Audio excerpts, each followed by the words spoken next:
La mise à l'eau s'est faite au port de Boyarville, dans une ambiance de fête foraine avec les auto-tamponneuses juste à côté, et le flot des touristes se baladant le long du port. Il a fallu mater une seconde fois car le capitaine avait oublié d'accrocher l'été aux mains. La cale, bien que large, a demandé un peu de doigté pour garder Frimousse immobile une fois à l'eau, laissant le trafic et la remorque sur la cale le temps d'amener Frimousse dans le chenal. Heureusement pour nous, cette cale est pour ainsi dire pas utilisée et nous n'avons gêné personne, ce qui ne sera pas le cas avec les cales bretonnes. L'amarrage au ponton s'est bien passé, car étant positionné à l'extrémité du chenal, il n'y avait pas de passage. On pourrait juste regretter une arrivée un peu trop rapide au ponton. La première sortie le lendemain s'est faite en famille, avec de très bonnes conditions. Grand soleil et entre 11 et 13 nœuds de vent. Nous sommes partis en direction de l'île d'Aix, une sorte de répétition générale avant la traversée à venir. Bien évidemment, quand on met le cap sur Aix en partant de Boyarville, on profite sur bâbord de l'emblématique Fort Boyard. Les conditions sont vraiment parfaites pour profiter de cette première sortie. Le lendemain, c'est le départ en fin d'après-midi pour aller passer la nuit à Aix. Ouais, tu vois la cale de mise à l'eau, chérie. Elle est là. Elle descend bien bas. Il faut d'abord descendre le chenal et profiter pour repérer une deuxième cale qui s'avérera plus pratique pour sortir Frimousse de l'eau. On passe devant les bateaux de pêche du port.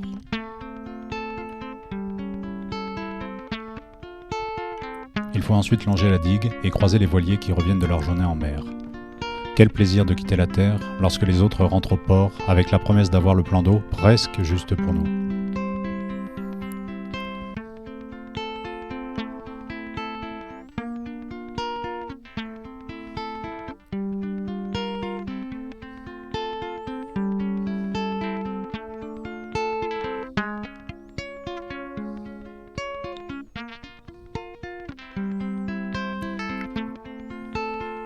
Les conditions annoncées du vent, aussi par excès de prudence, nous avions mis le phoque à la place du génois et pris un riz dans la grand voile.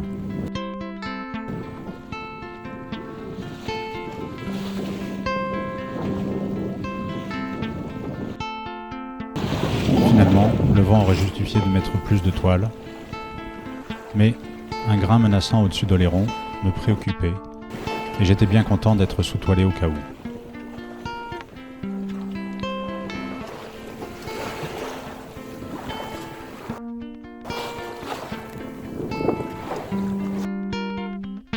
À l'approche d'Aix, nous aperçûmes un magnifique 3-mâts au mouillage, qui ne pouvait bien évidemment qu'être l'Hermione, réplique du navire de Lafayette, construite à partir de 1997 et mise à l'eau en 2014, dont le port d'attache est Rochefort.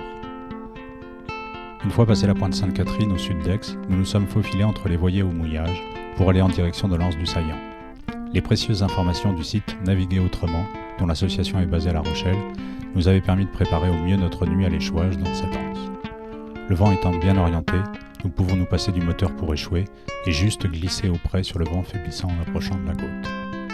La chance nous permet d'échouer peu avant la pleine mer et nous ancrons le bateau de manière à ce qu'il pose juste à la limite entre la vase et le sable.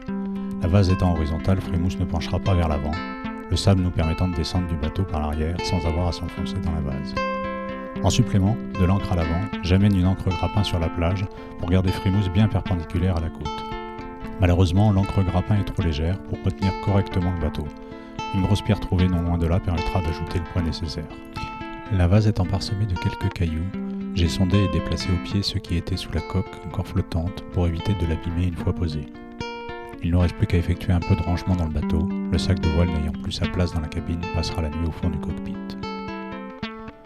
Nous avons dîné dans un restaurant juste à l'autre bout de l'anse, nous offrant le luxe de surveiller Frimousse depuis notre table. Au retour, il est temps de préparer les duvets et de se coucher, le digestif ayant été oublié à Boyarville. Réveil un peu avant 8 heures, après une nuit très calme, afin de profiter du lever du soleil et de petit déjeuner avant la pleine mer.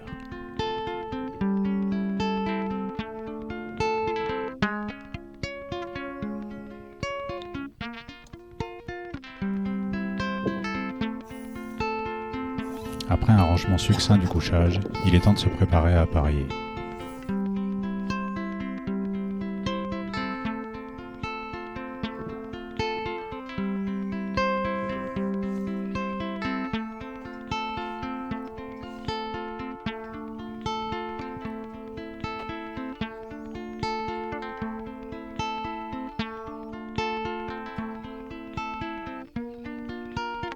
Les conditions sont parfaites pour partir sans moteur, brise calme venant de terre, le vent sera entre 5 et 7 nœuds pour la matinée. Histoire d'admirer Aix, sous tous les angles, nous décidons de faire le tour de l'île par le nord, avec une vue sur le fort Ainet.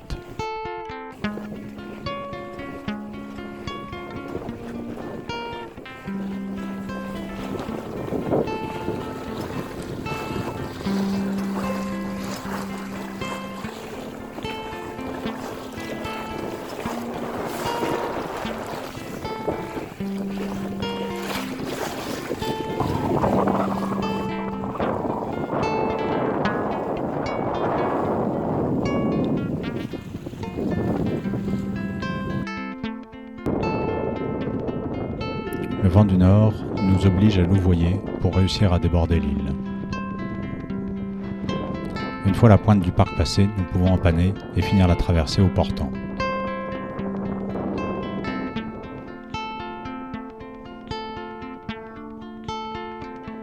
Au sud, lorsque nous apercevons la pointe Sainte-Catherine, nous constatons que l'Hermione n'est plus là.